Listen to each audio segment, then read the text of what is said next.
It will be the most crowded stage yet. 12 candidates on one night. 12 of them, yes, 12, take tonight's debate stage. Welcome back. Debate night in Ohio tonight. The challenge for the candidates, 12 of them, try to stand out.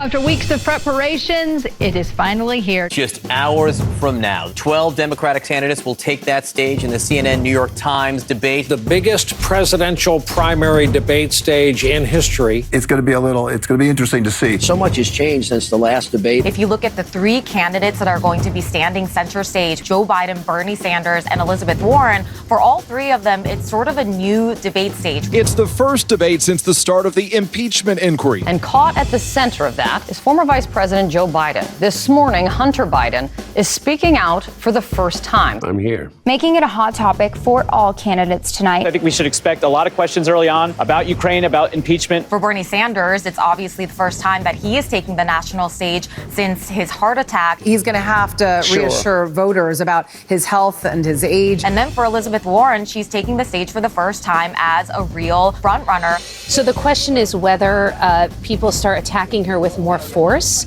than they have in the past, and whether she really has answers to some of the key questions surrounding her health care plan. New to the lineup, businessman Tom Steyer. Plus, Tulsi Gabbard is back on stage after not qualifying in September. Some lesser-known candidates who feel like they're running out of time could be very aggressive tonight. The stakes are high. A complex week of testimony here on Capitol Hill. Another key witness testifying in the ongoing impeachment inquiry into the president. Deputy Assistant Secretary of State George Kent.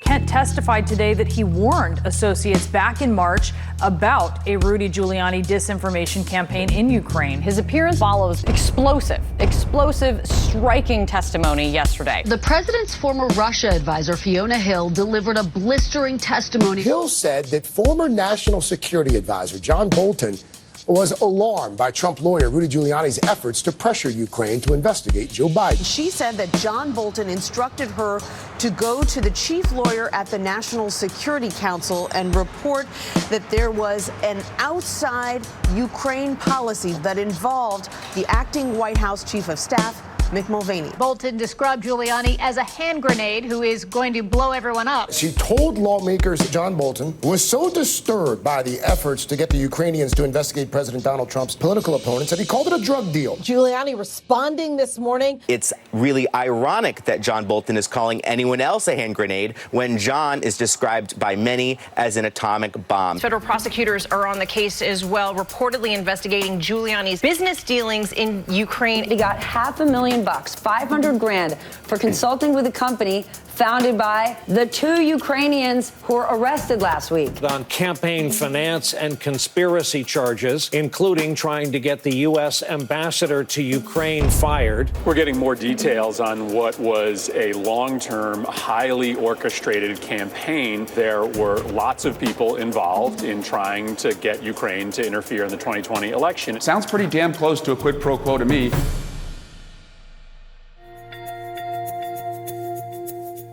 Joe Biden's son, Hunter, is now breaking his silence. Rejecting claims by President Trump and other Republicans he did anything wrong by working in Ukraine while his father was vice president. Did you and your father ever discuss Ukraine? There's no but to this. No, we never did. There's been no evidence of any wrongdoing by either one of them. Hunter Biden recently stepped down from his position with a Chinese company. Hunter Biden also said that he will not serve on any boards, or I won't work directly for any foreign entities when my dad becomes president. If your last name wasn't Biden, do you think you would have been asked to be on the board of Burisma?